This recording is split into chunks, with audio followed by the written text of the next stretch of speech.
ধর্ম ব্যবসার প্রতিষ্ঠান হচ্ছে এই এহসান গ্রুপ সাম্প্রতিক যেটা আলোচিত হয়েছে। এবং ধর্ম ব্যবসার যত উপাদান আছে, যত বৈশিষ্ট্য আছে, যত শর্ত আছে, ধর্ম ব্যবসার যত সাইন আছে, সিম্বল আছে, সবগুলো এই এহসান গ্রুপের মধ্যে বিদ্যমান। এবং ভলিউমের দিক থেকে আরো অনেক প্রতিষ্ঠান এরকম করেছে, কিন্তু লার্জ ভলিউমের ধর্ম ব্যবসার প্রতিষ্ঠান এহসান গ্রুপ। এই কারণে এহসান গ্রুপকে ফোকাস করে আমি পরবর্তী আলোচনা করব। এবং ধর্ম ব্যবসার ক্ষেত্রে ধর্ম ব্যবসায়ী বাংলাদেশের ইতিহাসে সর্বকালের সর্বশ্রেষ্ঠ ধর্ম ব্যবসায়ী হিসেবে আমার কাছে যেটা মনে হয়েছে, সুদের প্রমোটার, আমি প্রমাণ করব, সুদ ব্যবসায়ী, এমএলএম এর মতো ভাওতাবাজি ব্যবসায়ী, ধর্মীয় অনুভূতি ব্যবহার করে অপব্যাখ্যা করে এমএলএম সুদের বিজনেসের প্রমোটার, কথিত এমএলএম সিস্টেমে রিয়েল এস্টেট বিজনেসের প্রমোটার, মাদ্রাসা ব্যবসায়ী, ওয়াজ ব্যবসায়ী, ওয়াজ মাহফিলের নামে টাকা ব্যবসায়ী, এবং এইগুলোর বিজ্ঞাপন ব্যবসায়ী হাফিজুর রহমান সিদ্দিকী কুয়াকাটা হুজুর, সর্বকালের সর্বশ্রেষ্ঠ ধর্ম ব্যবসায়ী। এটাই হচ্ছে পারফেক্ট উদাহরণ মাসুক ভাই। এখন ইসলামী ব্যাংক বাংলাদেশ যদি এমন হয় যে এটা শুধু একটা বিশেষ গোষ্ঠী বা একটা শ্রেণীর বা একটা দলের লোকের জন্য, তারাই এর সুবিধাভোগী, তারাই এর মাধ্যমে বেনিফিটেড হয়, তাহলে সেটা এক ধরনের ধর্ম ব্যবসা। বাট ইসলামী ব্যাংক যদি এরকম হয়, ইসলামী ব্যাংকের সুবিধাভোগী সবাই, সবার জন্য সমান অ্যাক্সেস, কারোর জন্য বিশেষ সুযোগ সুবিধা নেই, এমনকি বিধর্মী লোক যারা বাংলাদেশের সিটিজেন দাবি করবে তারাও এখান থেকে সেবা নিতে পারবে সমানভাবে, তাহলে সেটা ধর্ম ব্যবসা না, সেটা ধর্মীয় ভাবধারায় পরিচালিত প্রতিষ্ঠান। আরো একটা উদাহরণ দিয়ে, মনে করেন বাংলাদেশে একটা মাদ্রাসা, তামিরুল মিল্লাত মাদ্রাসা, এরকম যদি হয় যে এই মাদ্রাসায় শুধু জামাত শিবিরের লোকজন পড়তে পারে, অন্য কাউকে অ্যাক্সেস দেওয়া হয় না, তাদেরকে সুযোগ সুবিধা দেওয়া হয়, তাদের লোকজনের কে ভর্তি পরীক্ষা ছাড়া ভর্তি করানো হয়, তাহলে মনে করেন যে এই তাদের ধর্মীয় ইমেজ পুঁজি করে একটা ধর্ম ব্যবসা।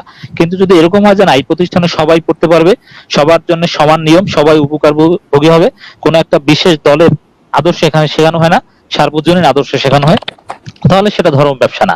এখানে স্বার্থের অনুকূলে মন গড়া ব্যাখ্যা যদি দেওয়া হয় সেটা ধর্ম ব্যবসা।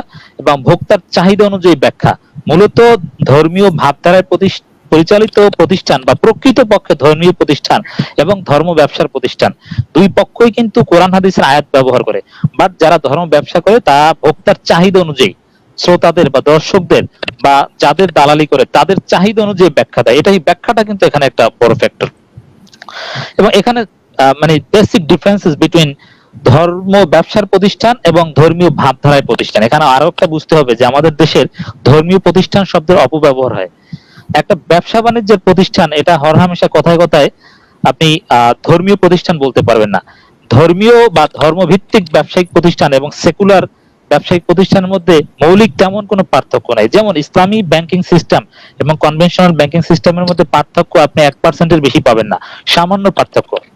তো সেক্ষেত্রে আপনাকে বুঝতে হবে, ইউ হ্যাভ টু আন্ডারস্ট্যান্ড ডিফারেন্সটা কি, যে ধর্মীয় প্রতিষ্ঠান না, আমি বলবো যে ধর্মীয় ভাবধারায় পরিচালিত প্রতিষ্ঠান এবং ধর্ম ব্যবসার প্রতিষ্ঠান, এই দুইটি ধর্মীয় প্রতিষ্ঠান সরাসরি মসজিদ বা একেবারে পিওর কোরআন সুন্নাহ শেখানো হয় এই মাদ্রাসা, এছাড়া অন্যগুলোকে ধর্মীয় প্রতিষ্ঠান না বলে ধর্মীয় ভাবধারায় পরিচালিত প্রতিষ্ঠান বলা উচিত। তো এই দুইটার মধ্যে পার্থক্য কি দেখেন, যেটা ধর্মীয় ভাবধারায় পরিচালিত প্রতিষ্ঠান, ধর্ম ব্যবসা নয়, সেটা হবে ফর অল, সবার জন্য, কোনো বিশেষ গোষ্ঠীর জন্য নয়। এবং সেখানে এই প্রতিষ্ঠানে, এরকম ব্যবসা প্রতিষ্ঠান, আর্থিক প্রতিষ্ঠানে যখন আপনি প্রচারণা চালাবেন, তখন ধর্মকে আপনি ফোকাস করবেন না, তেমন আপনার প্রোডাক্টের কোয়ালিটি ফোকাস করবেন।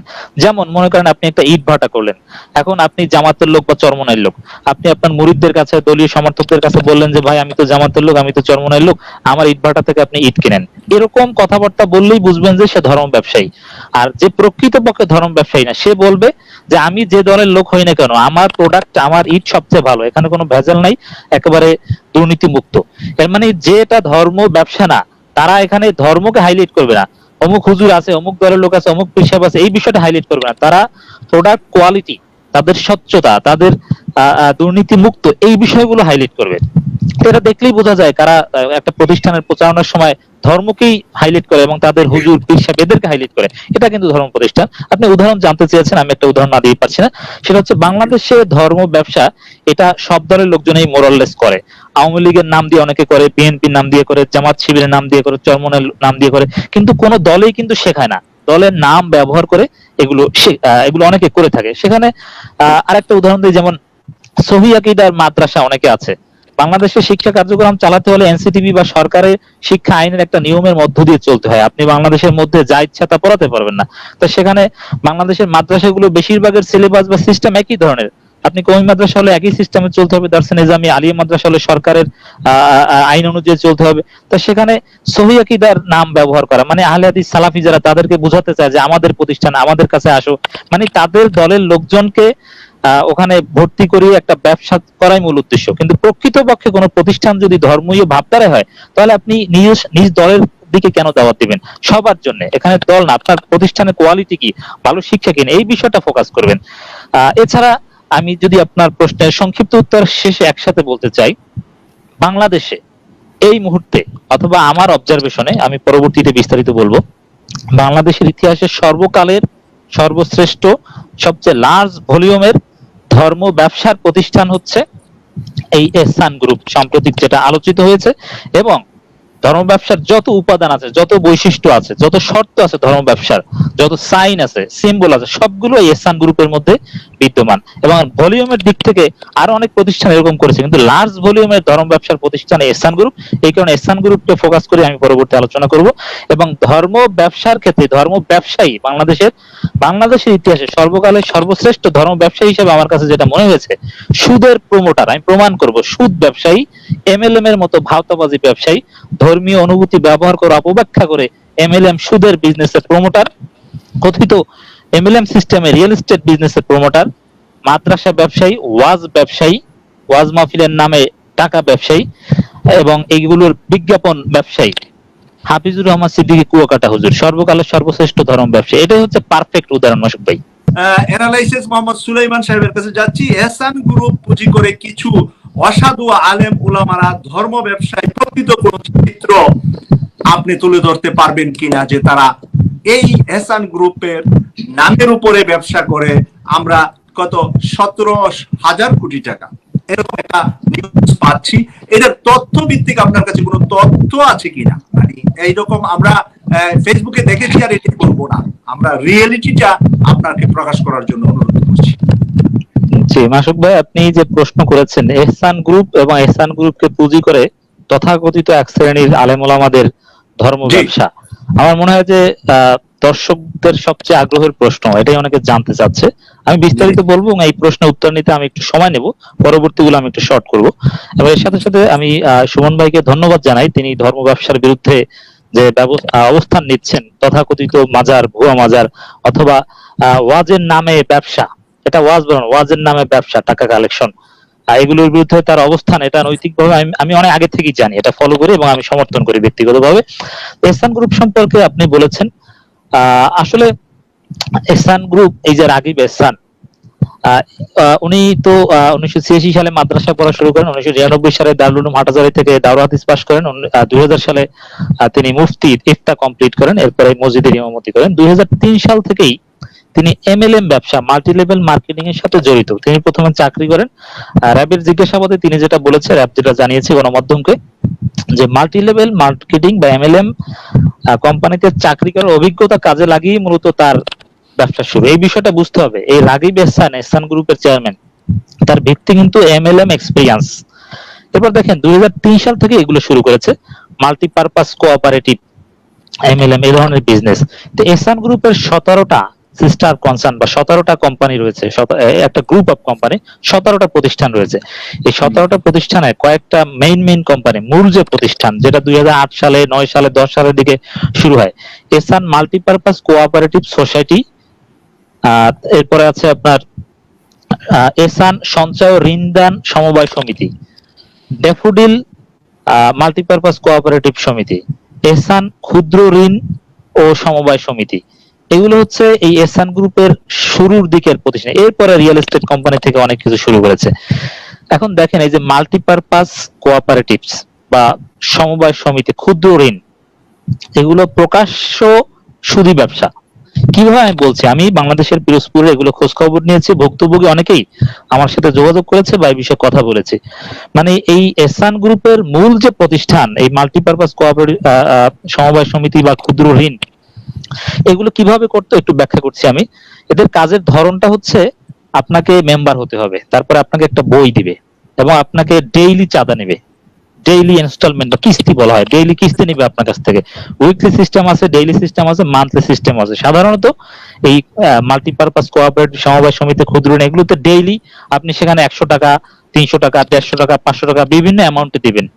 এরপরে হাজার হাজার গ্রাহকের কাছ থেকে যে 100 টাকা 100 টাকা ডেইলি নিচ্ছে, তারা ইনভেস্ট করছে ওখানে বড় লাভের আশায়, অনেক টাকা হয়। এই টাকাটা তারা আবার যারা ঋণ নিতে চায় সদস্যদের মধ্য থেকে, তাদেরকে 1 লাখ টাকা, 1.5 লাখ টাকা, 50,000 টাকা ঋণ দেয়। এবং এই যে সিস্টেমটা, এটা পুরোপুরি সুদি কারবার। দেখেন এইখানে ইসলামের যে সিস্টেম, সরাসরি ঋণ দিয়ে সেখান থেকে প্রফিট নেওয়া, এটা ইসলামের সিস্টেম না, এটা সুদ। ইসলামের সিস্টেম হচ্ছে বাই মুয়াজ্জাল, বাই সালাম, অথবা মুদারাবা, মুশারাকা, এরকম সিস্টেম আছে শরীয়ত সম্মত, কিন্তু এগুলোর কোনো পরিভাষার কোনো ব্যবহারই নেই। সেখানে সরাসরি সুদ। এর মানে যে টাকাটা গ্রাহককে ঋণ দিচ্ছে, সেই টাকাটা দিয়ে সে কি করছে, সে আসলে ব্যবসা করছে, এক কাজের কথা বলে অন্য কাজ করছে কিনা, অথবা সে ব্যবসায় লস হচ্ছে কিনা, এরকম কোনো তদারকি নেই। আপনি টাকা নিচ্ছেন, আপনাকে কিস্তি দিতে হবে, সুদ সহ পরিশোধ করতে হবে। আপনি টাকা দিয়ে কি করেছেন এরকম কোনো বিষয় না, এরকম কোনো জবাবদিহিতা, চেক অ্যান্ড ব্যালেন্স কিছুই নেই।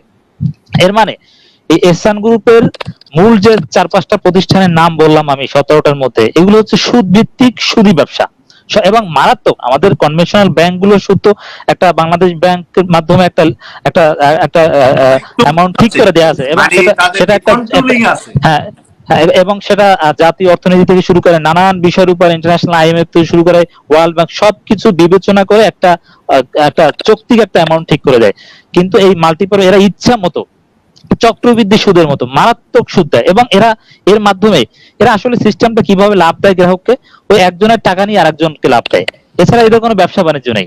এবং 20% পর্যন্ত লাভ দেওয়ার প্রমাণ আছে, যে 20% লাভ দিবে তারা, এই শতকরা 20 টাকা লাভ দেয়। আপনি এই যে অতি মুনাফা, এটা কোনো ধরনের চোরা কারবারি, ভাওতাবাজি কিংবা অসৎ উপায় ছাড়া 20% মুনাফা দেয়া, এটা আদৌ সম্ভব নয়। আমরা অর্থনীতি বুঝি। আমি অ্যাড করে দিচ্ছি 20% বাংলাদেশে বলার কারণে, ব্রিটিশ ব্যাংকে টাকা রাখলে আপনাকে কোনো প্রফিট দিবে না, বরঞ্চ আপনি যে রাখলেন আর টাকা না যে পাহারা দিল, এই জন্য ট্যাক্স দেওয়া লাগবে বছরের শেষে, ব্যাংকই কেটে নিবে একটা মানি। এটা আমি বলতেছি। আর ব্রিটিশ ব্যাংক থেকে লোন যদি নেন, তাহলে 1 to 2%, 1 to 1.5, 1/4, 2% আপনি বাড়ি কিনেন, গাড়ি কিনেন, যাই কিনেন। ধন্যবাদ আপনাকে।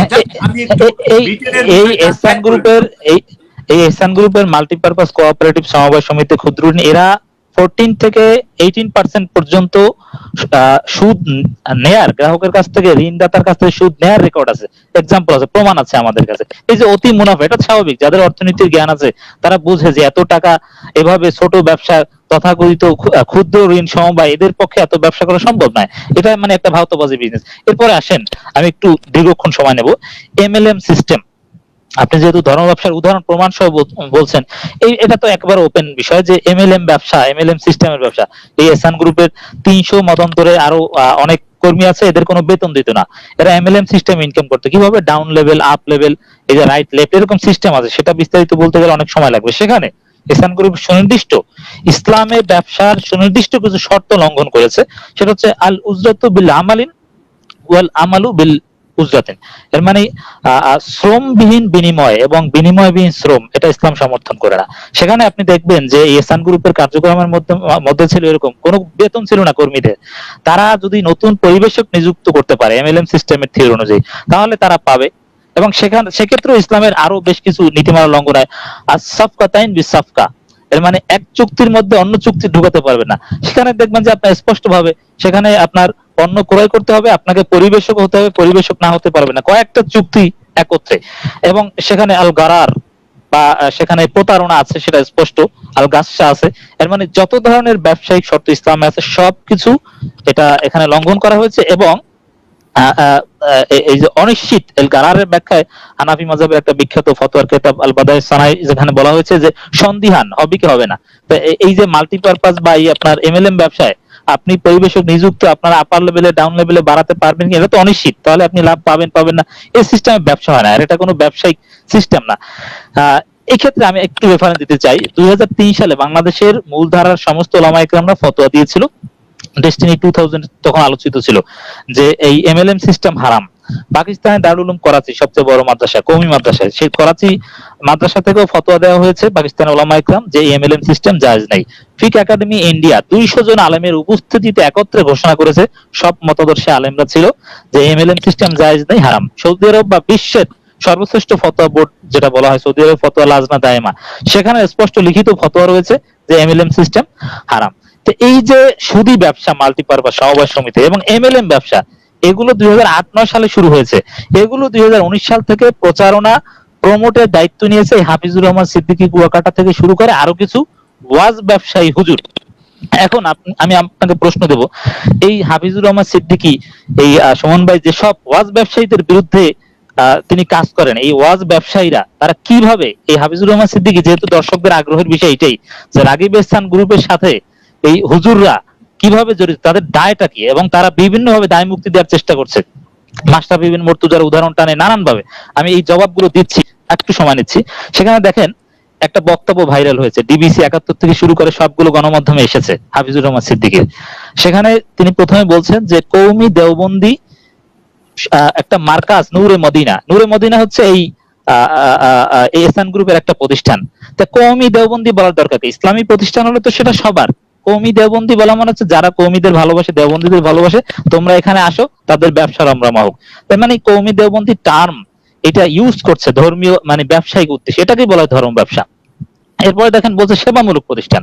সেবামূলক প্রতিষ্ঠান কি? সেবামূলক প্রতিষ্ঠান তো আমরা বলি যেটা উৎপাদন করে না, এটা সংজ্ঞা আছে, সে আলোচনা আমি যাচ্ছি না, সংক্ষেপ করছি। এবং সেখানে মিজানুর রহমান সাইদ থেকে শুরু করে অনেক বড় বড় আলেম ওলামার নাম ব্যবহার করছে, যে বলছে মিজানুর রহমান সাইদ আছেন, অমুক আছেন, তমুক আছেন, আরো হুজুররা ওয়াজ করেছে। এতটুকু চিন্তা করলে এহসান নিয়ে প্রশ্ন করার সুযোগ থাকে না। এর মানে অমুক অমুক হুজুররা এহসানের সাথে জড়িত, এতটুকু চিন্তা করলে এহসান গ্রুপ নিয়ে কোনো প্রশ্ন করার সুযোগ থাকে না। দেখেন এই যে কথাটা, এই হুজুররা কারা? তারা কি ফেরেশতা? তাদের নিয়ে কেন প্রশ্ন করা যাবে না? এটা কি প্রচার করে? এটা অন্ধভক্তি, এটা এক ধরনের শিরক, শিরক বিলে দাঁত মানে আনুগত্য শিরক। অন্ধভাবে প্রশ্ন করা যাবে না, শুধু আল্লাহর নির্দেশের ক্ষেত্রে, আল্লাহ রাসূলের নির্দেশের ক্ষেত্রে, যে বিখ্যাত আয়াত আতিউল্লাহ আতিউর রাসূল, তোমরা আল্লাহর আনুগত্য করো এবং রাসূলের আনুগত্য করো। ওয়া উলিল আমরি মিনকুম, উলিল আমর, উলিল আমর বলতে এখানে শাসক রাষ্ট্রপ্রধানকে বোঝানো হয়েছে, তার আনুগত্য করতে হবে। হ্যাঁ, কোন কোন ব্যাখ্যায় আলেম ওলামারাও আছে, শরীয়তি বিষয় ব্যাখ্যার ক্ষেত্রে তাদের আনুগত্য করতে হবে, বাট সেখানে প্রশ্ন ছাড়া না। আল্লাহর আনুগত্যের পেছনে আতিউন ব্যবহার করা হয়েছে, রাসূলের ক্ষেত্রে আতিউন ব্যবহার করা হয়েছে, কিন্তু উলিল আমরের পেছনে আতিউন ব্যবহার করা হয় না। এর ব্যাখ্যা হচ্ছে যাচাই বাছাই করে, প্রশ্ন করে তারপরে তার কথা গ্রহণ করতে হবে। কিন্তু এই হুজুর বলছেন কি, যে প্রশ্ন করার সুযোগ নেই, অমুক অমুক আলেম বয়ান করেছে, এখানে প্রশ্ন করা যাবে না। এরপরে দেখেন তিনি বলছেন যে ঘাড়তারা, তারা সোজা হবে না, মানে যারা সমালোচনা করে তাদেরকে বলছে ঘাড়তারা। এই সমালোচনা কারা? এই যে আমরা যারা ক্রিটিক করি বিভিন্ন বিষয়, ধর্ম ব্যবসার, এদেরকে বলছে তারা সোজা হবে না। এবং সে বলছে সাহস থাকলে দাঁড়াও, মানে যারা ইহসান গ্রুপের বিপক্ষে, সাহস থাকলে দাঁড়াও, এভাবে বলছে। দেখেন এই ধরনের হুমকি, এটা তো মাস্তানি টাইপের কথাবার্তা। এটা কোনো আলেম, কোনো আলোচক কি এভাবে বলে সাহস থাকলে দাঁড়াও? যে সাহস থাকলে দাঁড়াও, এই ধরনের হুমকি কেন দিচ্ছে? নিঃসন্দেহে তিনি জড়িত, তিনি বড় অঙ্কের টাকা খেয়েছেন, না হলে এত জান পরাণ দিয়ে মাস্তান স্টাইলে প্রচারণা কেন করবেন? সেখানে একটা সবচেয়ে যে বক্তব্যটা নিয়ে টিকটকও তৈরি করছে অনেকে, তিনি বলছেন যারা আমাকে ভালোবাসবেন তারা ইহসান নিয়ে কোনো কথা বলবেন না, এবং সুর দিয়ে বলছেন ইহসান নিয়ে কোনো কথা বলবেন না, বললে মুনাফিক, মানে 4 আলিফ টান দিয়ে বলছে, আমাকে ভালোবাসলে ইহসান নিয়ে প্রশ্ন করলে সে মুনাফিক। মুনাফিকের সংজ্ঞা কি? মুনাফিক এটা একটা শরীয়তি পরিভাষা, কোরআনে আছে, হাদিসে আছে। অথচ ইহসান নিয়ে প্রশ্ন করলে হাফিজুর রহমান সিদ্দিকীকে ভালোবেসে সে মুনাফিক। মানে কোন লেভেলের আলেম, তার জ্ঞান কি? মুনাফিকের সংজ্ঞা, এরকম কোন সংজ্ঞা পৃথিবীর কোন ইসলামী স্কলার প্রমাণ করতে পারবে যে ইহসান গ্রুপ নিয়ে প্রশ্ন করলে মুনাফিক? এরপরে দেখেন সুদ নিয়ে আলোচনা করছে, বলছে সুদের সর্বনিম্ন গুনাহ হচ্ছে মায়ের সাথে জেনা করা। অথচ এই তিনি যে ব্যবসা প্রমোট করছেন ভিত্তি সুদ, সুদী ব্যবসা, এমএলএম ব্যবসা, ভাওতাবাজি ব্যবসা। এবং সেখানে বলছেন যে রাগিব ইহসান সম্পর্কে বলছেন যে এই রাগিব ইহসান, মুফতি রাগিব ইহসান দামাত বারাকাতুহুম, এরকম বলছে, আমার বন্ধুবর, প্রাণের মানুষ, কলিজার টুকরা, এভাবে বলছেন। তাহলে এই যে কলিজার টুকরা যদি এত বড় প্রতারক হয়, 17,000 কোটি টাকা মেরে খায়, তাহলে কলিজা সেই তো আসল প্রতারক। এর মানে কলিজাটা যার, হাফিজুর রহমান সিদ্দিকী, সেই তো আসল প্রতারক। তার কলিজার টুকরা যদি এত বড় প্রতারক হয়, তাহলে কলিজা কত বড় প্রতারক বোঝা যায়। এখানে দেখেন তিনি বলছেন গোটা জগতের জন্য রহমত। গোটা জগতের জন্য রহমত, এই কথাটা একটু ব্যাখ্যা করব। এবং সেখানে বলছে আপনি ঠিক বললেও ঠিক, না বললেও ঠিক। সূরা আম্বিয়ার 107 নম্বর আয়াত, ওমা আরসালনাকা ইল্লা রাহমাতাল লিল আলামিন। সেখানে বলা হয়েছে যে আল্লাহ রাসূলকে বলা হয়েছে, আল্লাহ রাসূল আমি আপনাকে গোটা জগতের জন্য রহমত স্বরূপ প্রেরণ করেছি। আর হাফিজুর রহমান সিদ্দিকী বলছে এহসান গ্রুপ গোটা জগতের জন্য রহমত। এটা একটু ব্যাখ্যা না করে বলছেন, দেখেন যা আরবি ভাষায় পণ্ডিত, যাদের আরবিক গ্রামার এক্সপার্ট, উসুল বোঝে, তারা এটার সাথে শতভাগ একমত পোষণ করবে। যেমন আমাদের যে কালিমা লা ইলাহা ইল্লাল্লাহ, তা এটা কিরকম, ভাষাটাকে লা দিয়ে শুরু করা হয়েছে, লা মানে না, ইলাহা কোনো ইলাহ নেই, ইল্লাল্লাহ আল্লাহ ছাড়া। এইভাবে ওমা আরবিতে অ দিয়ে শুরু করা হয় কোন সেন্টেন্সের তাৎপর্য রয়েছে। মা মানে না, ওই মা লা প্রায় সেম না। ওয়ামা মানে এবং নেই, এবং প্রথমে বলার মধ্যে আরবি ভাষায় বিশেষ গুরুত্ব বোঝানো হয়, তাকিদ। ওয়ামা আরসালনাকা আমি আপনাকে প্রেরণ করি নাই, ওই কালেমার মতো যে কোনো ইলাহ নেই। ওয়ামা আরসালনাকা আমি আপনাকে প্রেরণ করিনি, ইল্লা ছাড়া, রহমাতাল লিল আলামিন গোটা জগতের জন্য রহমত স্বরূপ। এবং আলামিন এটা কিন্তু জামা, বহুবচন, প্লুরাল নাম্বার, আলম হচ্ছে এক বচন। তার মানে শুধু এই পৃথিবী না, সমস্ত মহাবিশ্বের রহমত স্বরূপ বলা হয়েছে। তো এই এরকম একটা সেন্সিটিভ শব্দের সাথে তুলনা করে এটা একটা বড় ধরনের শিরকি বিষয় যে ইহসান গ্রুপ সেটা গোটা জগতের জন্য রহমত স্বরূপ কিভাবে হয়। এটা গোটা জগতের জন্য না, এটা পিরোজপুরের জন্য তো একটা অভিশাপ, সেটা প্রমাণিত হয়েছে। এভাবে মানে কোরআন হাদিসের ভাষার সাথে অ্যানালজি করে, মানে কোন জায়গায় কোন ভাষা ব্যবহার করে এভাবে অপব্যাখ্যা করছে। এরপরে সে বলছে আমি ইহসানের সদস্য, আলহামদুলিল্লাহ। এর মানে এটা বলার উদ্দেশ্য কি, তিনি সদস্য, এটা বলার দরকারটা কি? এর মানে এখানে একটা জালিয়াতি স্পষ্ট এবং এর সাথে তিনি জড়িত। এবং তিনি বলছেন যে প্রশ্ন থাকলে আইও, বরিশালের ভাষায় বলছে যে প্রশ্ন থাকলে আইও, ঢাকা আইও। এর মানে যারা হারামখোর যারা হারাম খায় তারা আসতে চাইবে না। এর মানে প্রশ্ন থাকলে আইও ঢাকা। এর মানে তিনি এটার সাথে জড়িত, তিনি দায়িত্ব নিয়ে বলতে পারছেন, এই কারণে তিনি বলছেন প্রশ্ন থাকলে আইও। এবং জান্নাতে যাওয়ার পথ বলছে, জান্নাতে যাওয়ার পথ দেখাই দিছি, না আসতে সে দুর্ভাগা। এর মানে ইহসান গ্রুপে আসলে জান্নাতে যাওয়ার পথ, মানে ধর্ম ব্যবসার উপাদান আর আপনি কি চান 100% প্রমাণিত যে এর সাথে জড়িত, টাকা খেয়ে বা এর মালিকানা শেয়ার হোল্ডার সদস্য, তিনি নিজেই বলেছেন এগুলো হচ্ছে ধর্ম ব্যবসার উদাহরণ। এবং আপনি দেখেন 2015 সাল, 2017 সাল, 2019 সাল অনেকে বলছে যে হাফিজুর রহমান সিদ্দিকী তো ওয়াজ করেছেন, এই প্রতারণা তো তখন ছিল না, তখন তো ভালো ছিল। অথচ 2015 সালে প্রতারণার মামলা রয়েছে তাদের বিরুদ্ধে, 2017 সালে রয়েছে।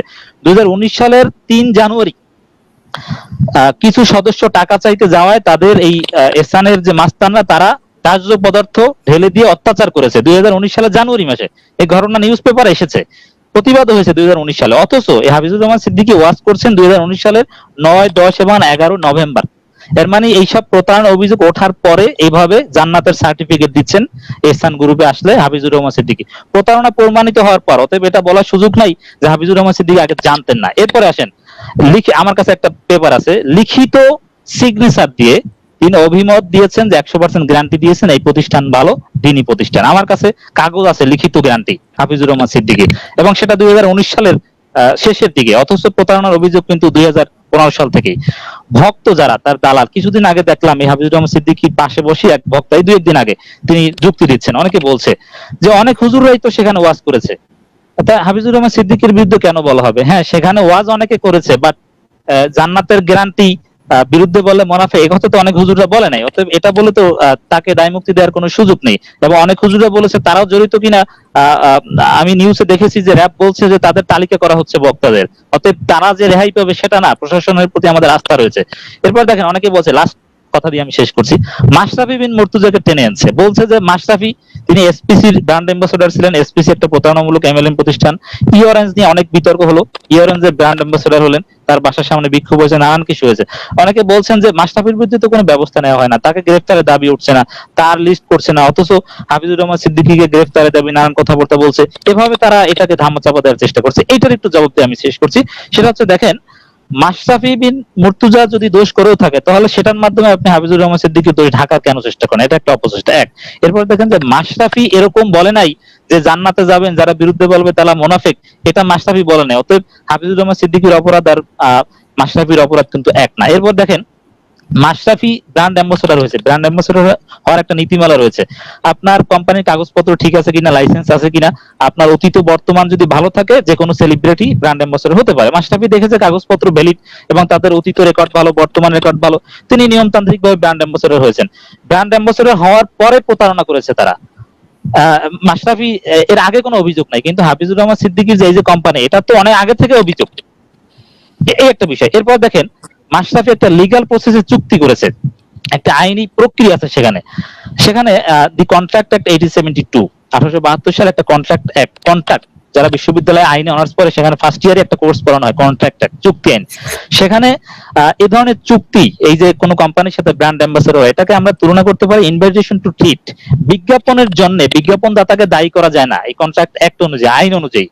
বাট হাফিজুর রহমান সিদ্দিকীর এই ব্র্যান্ড অ্যাম্বাসেডর হওয়া এটা কোনো লিগ্যাল বা আইনি প্রসেস না, সেটা তিনি নিজেই দাবি করেছেন তিনি সদস্য।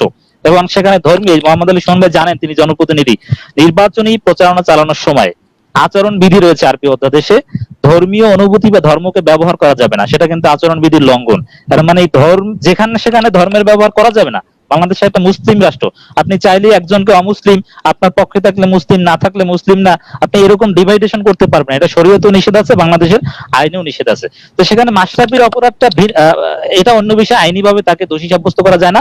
তবে ভোক্তা অধিকার আইন 2009 এর সেকশন 44 অনুযায়ী কেউ যদি অসত্য এবং মিথ্যা বিজ্ঞাপন দেয় তাহলে 1 বছর জেল হওয়ার সুযোগ রয়েছে, তার বিরুদ্ধে ফৌজদারি মামলা করার সুযোগ রয়েছে, 2 লক্ষ টাকা জরিমানার বিধান কিন্তু রয়েছে। কিন্তু এই জরিমানা বা মামলা বিজ্ঞাপন দাতার বা ব্র্যান্ড অ্যাম্বাসেডরের বিরুদ্ধে করতে পারবেন না, কোম্পানির বিরুদ্ধে করতে পারবেন।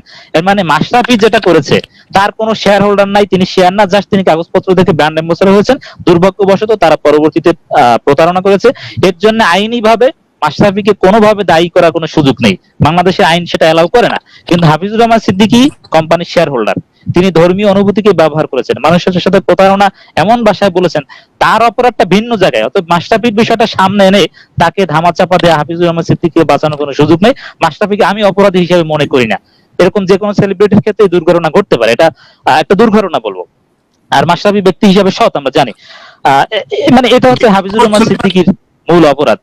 এর মানে এটা থেকে প্রমাণিত হলো, আমি কনক্লুশন আসতে পারি। জি জি, ধন্যবাদ আপনার কাছে। ওকে, আপনাকে ধন্যবাদ জি, আবারও আসবো আপনার কাছে। এই বিষয়ে আমার আরো অনেক প্রশ্ন আছে আপনার কাছে। আমাদের সাথে আছেন একজন জনপ্রতিনিধি, দাউদকান্দি উপজেলার সম্মানিত চেয়ারম্যান, যিনি বাবা সেই এলাকার সংসদ সদস্য। সেই কারণে সরকারের সাথে ওনার লিয়াজু সরাসরি আছে, কারণ উনি সরকারের পরিবারেরই একজন সন্তান। সরকারের সাথে ওনার বাবা সরাসরি জড়িত এবং দীর্ঘদিন যাবৎ জড়িত। আমি এই মুহূর্তে মেজর মোহাম্মদ আলী সাহেবের কাছে প্রশ্ন, এই সব ধর্ম ব্যবসায়ীদের বিরুদ্ধে আপনার অন্তত দাউদকান্দি এলাকায় আপনার ভূমিকা কি? জি, ধন্যবাদ। ধন্যবাদ আপনাকে, অসংখ্য ধন্যবাদ। প্রথমে ধন্যবাদ জানাচ্ছি সোলোমান ভাইকে। উনি মানে খুব সুন্দর বিস্তারিত উনি ধর্ম ব্যবসার যে সংজ্ঞা, এটা সাধারণ জনগণ দর্শক যেন বুঝতে পারে ঠিক ওইভাবে উনি বিশ্লেষণ করেছেন। এই জন্য দর্শকদের পক্ষ থেকে, আমার পক্ষ থেকে সোলোমান ভাইকে অসংখ্য অসংখ্য ধন্যবাদ। দেখেন, আপনি যে কথাটা বলেছেন ধর্ম ব্যবসায়ীদের বিরুদ্ধে উপজেলার চেয়ারম্যান হিসাবে, জনপ্রতিনিধি হিসাবে, রাজনৈতিক নেতা হিসাবে আমি কি দায়িত্ব পালন করেছি, এটা একটা খুব কঠিন প্রশ্ন করেছেন। কারণ আপনারা জানেন যে আমাদের দেশের যে রাজনৈতিক যে কালচার, যে পলিটিক্যাল যে কালচার, সেটা কিন্তু আমাদের সবাইকে, হিন্দু বলেন মুসলমান বলেন, সবাইকে, আমাদের প্রত্যেকটা মানুষের নিজস্ব ভোটের অধিকার রয়েছে। যার কারণে আপনি যে কথাটা বলেছেন, আপনারা জানেন আমি চেষ্টা করে যাচ্ছি। আল্লাহ তাআলা কতটুকু সফল হয়েছি জানি না, বাট আমি চেষ্টা করে যাচ্ছি। প্রথমত বলি, আমি এইবার মহান আল্লাহ তাআলা আমাকে দ্বিতীয়বারের মতো উপজেলা চেয়ারম্যান নির্বাচিত করেছেন। দ্বিতীয়বার, প্রথমবার গত ফার্স্ট টার্ম 8 বছর আমি সত্যি কথা বলি ধর্ম ব্যবসায়ীদের বিরুদ্ধে আমি কোনো পদক্ষেপ গ্রহণ করতে পারি নাই। কেন পারি নাই? এটা আমার ব্যর্থতা, এটা আমার ইমানের শক্তির দুর্বলতা এবং আমার জ্ঞানের স্বল্পতা। এটা হচ্ছে বাস্তবতা। পরবর্তীতে আমি যখন পড়াশোনা করলাম তখন আমার ইমানের শক্তি বৃদ্ধি হয়েছে, আল্লাহর প্রতি আমার দৃঢ় আস্থা আরো বেড়েছে। যার কারণে আমি 2টা পদক্ষেপ নিয়েছি। প্রথম পদক্ষেপ যেটা হচ্ছে, আপনারা রিসেন্টলি দেখে থাকবেন এবং জেনে থাকবেন, অনেকেই জানেন, সেটা হচ্ছে ভুয়া কবরস্থান বানিয়ে অথবা কবরস্থান ছাড়াই আসন বানিয়ে টাকা উঠানো। এবং এটা হচ্ছে আমি মনে করি সবচেয়ে, এটা তো অবশ্যই গুনার কাজ। আপনি কিছু মাজার মাজারের মধ্যে টাকা উড়াচ্ছে, ভুয়া মাজার, জি। মানে কিছু ফ্ল্যাগ ট্লাগ লাগাই রাখছে জি, জি। ফেসবুকের মাধ্যমে, সুবাদে আপনার ওই ইয়েগুলো আমি দেখেছি কিছু। জি দেখেন এই জিনিসটা অনেক 2-3টা আমি নিজের হাতে ভেঙেছি। আল্লাহ তাআলা আমাকে ওই শক্তি দিয়েছেন। অনেকে আমাকে বলেছেন যে তুমি রাজনীতি করো, তোমার ভোটের দরকার, তুমি কেন এগুলোর মধ্যে আঘাত করতেছো, অথবা কি দরকার তোমার। বাট আমি আমি বিশ্বাস করি সর্বময় সকল ক্ষমতার উৎস হচ্ছে মহান আল্লাহ তাআলা। এটা আমি সবসময় বিশ্বাস করি। আমি অন্তরে আমি একটা আয়াত সবসময় লালন করি, সেটা হচ্ছে সূরা ইমরানের 26 নাম্বার আয়াত, যেটা আমি সবসময় সব জায়গায় বলিও। সেটা এবং সবাইকে বলি যে দেখেন, জনগণ তো, আমি মনে করি জনগণ তো উসিলা। আল্লাহ তাআলার যদি নির্দেশ না থাকে, জনগণ চাইলেও কিন্তু আমি হইতে পারবো না। এটা হচ্ছে বাস্তবতা। সূরা ইমরানের মহান আল্লাহ তাআলা বলেছেন 26 নম্বর আয়াতে, আমি যাকে ইচ্ছা ক্ষমতা দেই, যাকে ইচ্ছা ক্ষমতা কেড়ে নিই, যাকে ইচ্ছা সম্মানিত করি, যাকে ইচ্ছা অপমানিত করি। তো এই যে আয়াতের এই যে কথা, এবং কোরআন শরীফে আরো অনেক জায়গায় এই বিষয়ে ক্ষমতা সম্পর্কে বলা হয়েছে। আমি বিভিন্ন জায়গায় যখন গ্রামের অঞ্চলে যাই, আমি যখন স্টাডি করে দেখলাম যে হঠাৎ করে এই রাস্তার উপরে, এবং একটা জিনিস খেয়াল করবেন, আমি যতগুলা দাউদকান্দিতে যতগুলা মাজার আছে, অথবা ভুয়া মাজার আছে, জেনুইন মাজার আছে, সবগুলো রাস্তার উপরে, কোনটা গ্রামের ভিতরে না যেখানে রাস্তা নাই। এটা সবগুলো রাস্তার উপরে। কোনটা আপনি নদীর মাঝখানে পাবেন না, খালের মাঝখানে পাবেন না, অথবা এমন ধান ক্ষেতের মাঝখানে পাবেন না, সবগুলা রাস্তার উপরে। এবং লাল পতাকা, সবুজ পতাকা গাছের মধ্যে টাঙিয়ে দেওয়া আছে, যেটা দূরের থেকে দেখা যায়। দেখেন এই ধর্ম ব্যবসাটাকে কোথায় নিয়ে গেছে এই একটা মাজারের। আমি তো আপনাদের দোয়ায় কোরআন শরীফ পড়তেছি, মাজার ক্রস করার সময় অনেকে মাজারে সালাম দেয়। কেন সালাম দেয়, কেন সালাম দেয়? বাট আমি কিন্তু কোরআন শরীফে আমার থেকে আর ভালো সুলাইমান ভাই বলতে পারবেন। আমি কোরআন শরীফ বাংলা করে পড়তেছি এবং এটা আমল করার চেষ্টা করতেছি। দেখেন কোরআন শরীফে মহান আল্লাহ তাআলা কি বলছেন এই মৃত ব্যক্তি সম্পর্কে। এই দেখেন, এটা যে আমাদের এবং মাজার গুলাতে সবগুলাতেই, মানে এটা একটা বার্ষিক একটা ওরস হয়। এই ওরসে লোকজন এই মৃত ব্যক্তি নামে গরু, ছাগল, কবুতর দিয়ে যায়। এগুলা কে খায়? এবং এটা খুবই দুর্ভাগ্যজনক। এবং সবচেয়ে কি জানেন, সবচেয়ে কষ্টের বিষয় হচ্ছে দাউদকান্দি উপজেলায় থানার ভিতরে, দাউদকান্দি উপজেলার থানার ভিতরে, থানা হচ্ছে পুলিশ স্টেশনের ভিতরে একটা ভুয়া আসন বানায় রাখছে।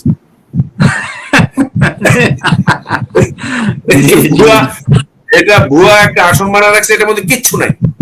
আচ্ছা, মধ্যে চারিদিকে পাকা টাকা করে টাকা ফেলানোর জায়গা আছে, সবকিছু আছে। আমি অনেকবার চেষ্টা করেছি, হয় কি ওই যে বললাম না লিমিটেশনস আছে। কি লিমিটেশনস আছে? এটা তো আপনারা নিজেও বুঝতে পারতেছেন, কারণ আমরা যেহেতু এখানে সমস্যাটা কি ধরেন, আমি জনপ্রতিনিধি হিসাবে আমি যে পদক্ষেপগুলো নিচ্ছি, দাউদকান্দির কোন ওলামা মাশায়েখ অথবা অন্য কেউ কিন্তু আমাকে সমর্থন করছে না, কেউ করছে না, কেউ করছে না। ওনারা সবাই অনেক কথা বলবেন, কিন্তু আমি যখন কোনো পদক্ষেপ নিলাম, ওনাদের পক্ষ থেকেও তো আমাকে সহযোগিতা করার জন্য এগিয়ে আসা উচিত, ঠিক না ভাই? কিন্তু আমি এককভাবে কিন্তু লড়া very tough, very very tough. আবার আমি এজ এ পলিটিশিয়ান, কারণ আমার তো জ্ঞানের স্বল্পতা রয়েছে, জ্ঞানের স্বল্পতা রয়েছে। দেখেন যারা আপনার সাথে যারা প্রতিদ্বন্দ্বিতা করবে নির্বাচনে, তাদেরও তো জেলাস থাকবে যে আপনি, তারা তো আবার পুঁজি করবে, তারা তো পুঁজি করবে। দেখেন আমি যেটা বলছিলাম বিসমিল্লাহির রহমানির রহিম, যারা কবর দেখে সালাম দেন, কবরের যে মৃত ব্যক্তিকে, মহান আল্লাহ তাআলা কোরআন শরীফে কি বলছে দেখেন, সূরা ফাতিরের 22 নম্বর আয়াত, বিসমিল্লাহির রহমানির রহিম। এর আগের আয়াতটা বলি, তাহলে আপনাদের মিলাতে সুবিধা হবে। এটা হচ্ছে আগের আয়াতে, 20 নম্বরে হচ্ছে অন্ধকার ও আলো এক নয়। 21 নম্বর আয়াত, ছায়া ও আর না ছায়া ও রোদ এক নয়। 22 নম্বর আয়াত, যেটা বলছে, এবং সমান নয় জীবিত ও মৃত। নিশ্চয়ই আল্লাহ যাকে ইচ্ছা শোনান, আর আপনি শোনাতে পারবেন না যারা কবরে রয়েছে তাদেরকে। আমি লাস্টের লাইনটা আবার বলছি, আর আপনি শোনাতে পারবেন না যারা কবরে রয়েছে তাদেরকে। পরবর্তীতে হচ্ছে আপনি তো একজন সতর্ককারী মাত্র, মহান আল্লাহ তাআলা আমার নবীর মাধ্যমে কোরআন শরীফে আয়াতটা নাযিল করেছে আমাদের উদ্দেশ্যে। তো এখানে আমার থেকে বেশি অ্যানালাইসিস সোলাইমান ভাই করতে পারবেন। আমরা যে ওই গাড়ি যাওয়ার সময় ওই যে বাজার দেখে ড্রাইভার গান বন্ধ করে দেয় আর সবাই আসসালামু আলাইকুম দেয়। এখন ওই বৃদ্ধ ব্যক্তি এবং যাওয়ার সময় অনেকে গাড়ি স্লো করে এই টাকা গাড়ির মধ্যে থেকে ফেলে দেয়, রাস্তা থেকে টোকায় নিয়ে যায়। তো এইটা একটা মানে বিরাট আমি মনে করি শিরক, আমার হিসাবে এটা শিরক, ভেরি সিম্পল। এটা আমার থেকে সোলাইমান ভাই আরো ব্যাখ্যা ভালো দিতে পারবেন। এটা হচ্ছে এক নাম্বার ধর্ম ব্যবসা। দুই নাম্বার হচ্ছে আমি এটা নিয়ে খুবই বিতর্কিত হয়েছিলাম, এটা হচ্ছে 2 বছর আগে। সেটা হচ্ছে দাউদকান্দি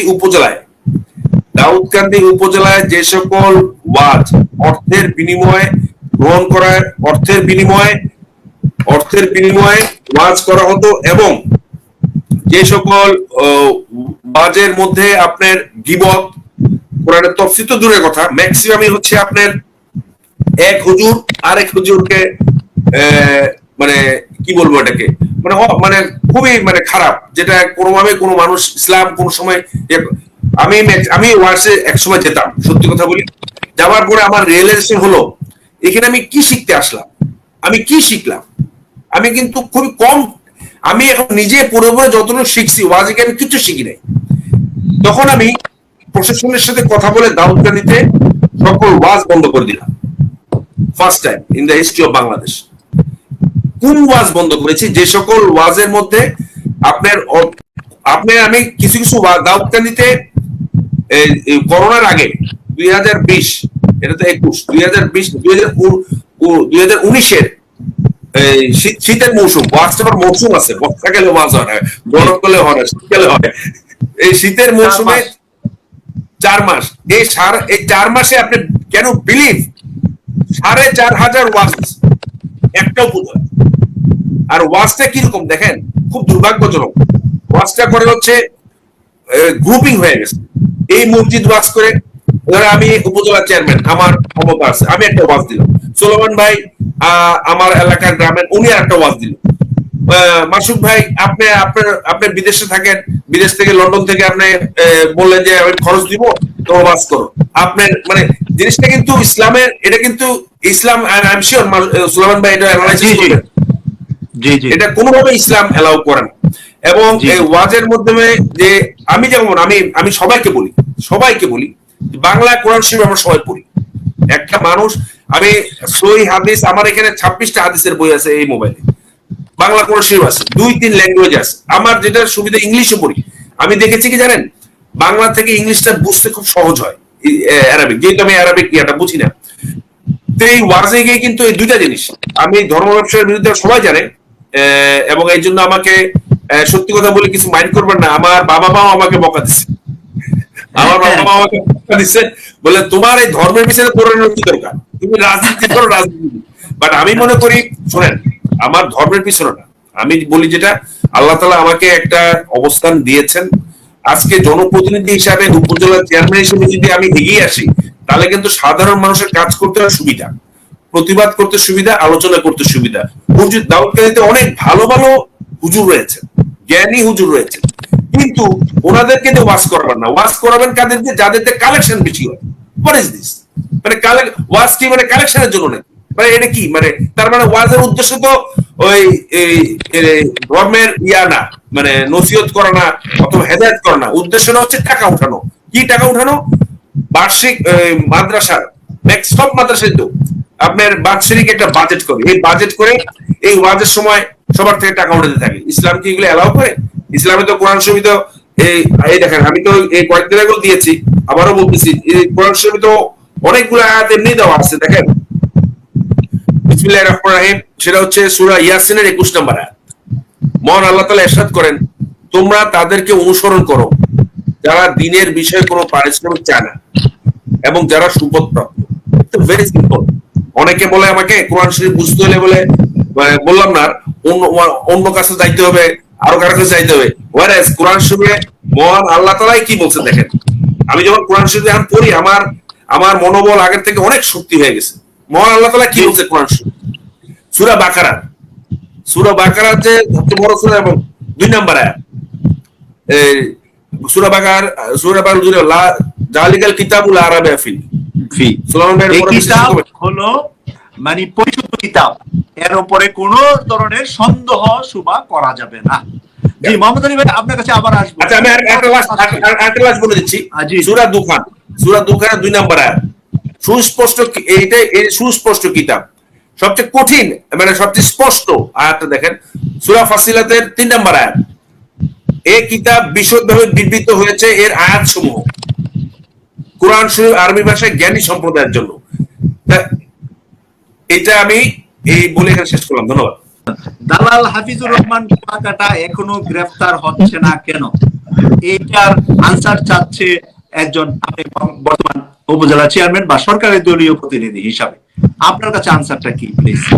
সরি, আমি খেয়াল করতে পারিনি কে গ্রেফতার হচ্ছে না। সরি, দালাল হাফিজুর রহমান কুয়াকাটা মানে এতক্ষণ যে হাফিজুর রহমান সিদ্দিকী বা কুয়াকাটা একই ব্যক্তি। ওকে, ধন্যবাদ। তিনি আমি ওয়াজ করেন হেলিকপ্টার দিয়ে বিভিন্ন কিছু, এখানে লেখালেখি করছে, অনেকগুলা মানুষ লিখতেছে। জাস্ট আমি দুইজনের নাম নোট রেখেছি, তাদের ইকবাল আর সাইফুল ইসলাম, দুইজনের নাম আমি নোট রেখেছি। প্রথমে আমি সোলোমান ভাইকে অসংখ্য ধন্যবাদ জানাই খুব সুন্দর বিশ্লেষণ করার জন্য। আমিও আজকে অনেক কিছু শিখলাম, কারণ ওনার বিশ্লেষণ শুনি এবং ওনার বিশ্লেষণ আমার কাছে মনে হয় তরুণ সমাজের কাছে খুবই গ্রহণযোগ্য, তথ্যবহুল, এবং আমরা সঠিক আকীদার উপরে ইসলাম ধর্মটা পালন করতে পারি এবং আমি করছি। তো এইখানে আমি প্রথমেই বলিনি, আমাকে ক্ষমা সুন্দর দৃষ্টিতে দেখবেন। আমি কোনো হুজুরের আমি চিনিও না, আমি চিনিও না, জানিও না, জানতে চাইও না। এক নাম্বার কারণটা হচ্ছে, যারা বেসিক্যালি ওয়াজ করেন, যে সকল হুজুররা ওয়াজ করেন আমাদের দেশের সনাতন সিস্টেমে, আমি ওনাদের ওয়াজ শুনি না, ওনারা শুনতে চাই না। এক নাম্বার। এখন যার নাম বলেছেন উনি অ্যারেস্ট হচ্ছে না কেন, আমি শিওর সরকার যেহেতু এহসান গ্রুপের যে এমডি ওনাকে অ্যারেস্ট করেছে এবং আরো অনেকে অ্যারেস্ট হয়েছে, সম্ভবত 4-5 জন কর্মকর্তা অ্যারেস্ট হয়েছে। এখানে যে আপনি যে হুজুরের নাম বলেছেন, এই হুজুর কতটুকু জড়িত, নিশ্চয়ই এটা তদন্ত সাপেক্ষে বেরিয়ে আসবে, এবং তদন্ত সাপেক্ষে যদি বেরিয়ে আসে, প্রমাণিত হয় যে মানুষকে প্রতারিত করার জন্য উনি সরাসরি জড়িত, অবশ্যই সরকার ওনাকে আইনের আওতায় আনবে। কেন বলছি আপনারা জানেন, এই পর্যন্ত কিন্তু সরকার কাউকে ছাড় দেয় নাই। কেন ছাড় দেয়? আপনার সাথে জাস্ট আমি 30 সেকেন্ড অ্যাড করতেছি, আপনার কথা বলার সুবিধা হবে। আপনি যেহেতু হাফিজুর রহমান কুয়াকাটাকে চিনতে পারেন নাই, তার একটু চিনার কয়েকটা উদাহরণ আছে দেশে, বড় বড় উদাহরণ। সেটা হলো সেই বাংলাদেশের আমাদের মরহুম ধর্মমন্ত্রী, যিনি কিছুদিন আগে ইন্তেকাল করলেন, তার সাথে মিটিং করে মিজানুর রহমান আজহারীকে বাংলাদেশ থেকে বের করেছে এই হাফিজুর রহমান কুয়াকাটা। এটা সরকারি ভাবে যে গোপন মিটিং গুলা পর্যন্ত নিউজে এসেছে, এবং সে এক মাহফিলে আগের দিন মিজানুর রহমান আজহারী ওয়াজ করছে, দ্বিতীয় দিন সে গেছে হেলিকপ্টার নিয়ে, কিন্তু দ্বিতীয় দিন লোকের পরিমাণ ছিল 55% এর মতো, কিন্তু দ্বিতীয় দিন বৃষ্টি হয়েছিল। সেই বলেছিল সর্বপ্রথম মাহফিলের মধ্যে, বৃষ্টি না হলে আজকে দেখাই দিতাম কি জানি শব্দটা হয়তো সুলাইমান ভাইয়ের মনে আছে, আজকে খেলা দেখাই দিতাম, এরকম কথা বাংলাদেশের মাহফিলের জগতে সেই হাফিজুর রহমান কুয়াকাটা। আরো ভালো কথা আছে তার, সেটা হলো সে একজন প্রবাসীর স্ত্রীকে উঠাইয়া নিয়ে বিয়ে করে গত 10 বছর যাবৎ সংসার করতেছে, যার বাচ্চা নিয়ে অনেক আলোচনা মাঠে আছে। সেই জন্য আলোচনা। মাসুদ ভাই আমি বলি, আপনি আপনার অন্যভাবে নিবেন না। আপনি অবশ্যই উনি একজন যার সম্পর্কে বলছেন, কিন্তু আমি ইয়াতো দেখতে পাচ্ছি, কমেন্টস দেখতে পাচ্ছি, অনেকে ওনার নামে কমেন্টস করতেছেন। সোলোমান ভাই তো ওনার সম্পর্কে ডিটেলস বললেন, আপনিও ডিটেলস বলতেছেন, তার মানে অবশ্যই উনি বাংলাদেশে একজন নাম করা ওয়াজি অথবা ওয়াজ করেন, আমি যেটা বুঝতেছি আর কি। এখন 2 নাম্বার হচ্ছে, আপনি যেভাবে বলতেছেন, ও একজন উনি কিন্তু একজন আলেমও। এখন আলেম সম্পর্কে বললে কিন্তু পরে কিন্তু আবার ও সব আলেম কিন্তু আবার এই ইয়াতে চলে যাবে, জিনিসটা বুঝতেছেন আমি কি বুঝতে চাচ্ছি? এমনি কিন্তু মানুষ আমাকে আলেম বিদ্বেষী বলে, এমনি মানুষ আমাকে এই জন্য আমি বেসিক্যালি কোনো কমেন্টস করতে চাচ্ছি না, বাট আমি আপনাকে কারো নাম না বলে এতটুকু কনফার্ম করতে পারি যেটা চলমান প্রক্রিয়া আপনারা দেখতে পাচ্ছেন বাংলাদেশের, সে আলেম হোক, সে রাজনীতিবিদ হোক, সে মেজর মোহাম্মদ আলী হোক, যত বড় নেতা হোক না কেন, যত প্রভাবশালী ব্যক্তি হোক না কেন, জননেত্রী শেখ হাসিনা কিন্তু কাউকে ছাড়ছে না, প্রত্যেকে আইনের আওতায় আনতেছে। আমি শিওর আপনি যে হুজুর অথবা হুজুরের কথা বলছেন উনি যদি সম্পৃক্ত থাকে অবশ্যই দেখতে পাবেন তদন্তে বেরিয়ে আসবে। তদন্তে বেরিয়ে আসলে উনি কেন আরো অনেকে, সুলেমান বললো আরো অনেকেই মনে হয় এটার সাথে জড়িত ছিল। আমি যেটা দেখলাম আনুমানিক যেটা পেপারে আমি পড়েছি 17,000 কোটি টাকা নাকি, ঠিক আছে? 17,000 কোটি টাকা। এটা কি 17,000 কোটি টাকা? এটা তো মানে কি বলবো, মানে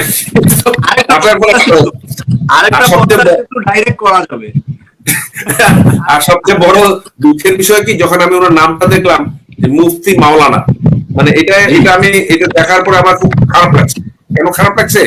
যে তখন আবার ও অনেক গ্রুপ বলবে যে সরকার আবার আলেমদের পিছিয়ে লাগছে কিনা। এমনিতে সরকার, বর্তমান সরকারের এমনিতে একটা ইয়া আছে, আলেম গ্রুপ যে সরকার আলেম বিদ্বেষী, আলেমদের সহযোগিতা করতেছে না, কিন্তু এই মৌলানা সাহেব যে 17,000 কোটি টাকা, ওনার যারা ভক্ত, যারা তাকে মনে প্রাণে বিশ্বাস করছে, মানুষের বিশ্বাসের জায়গাটা থেকে অবিশ্বাসের কাজ করাটা কিন্তু আর সবচেয়ে বেশি।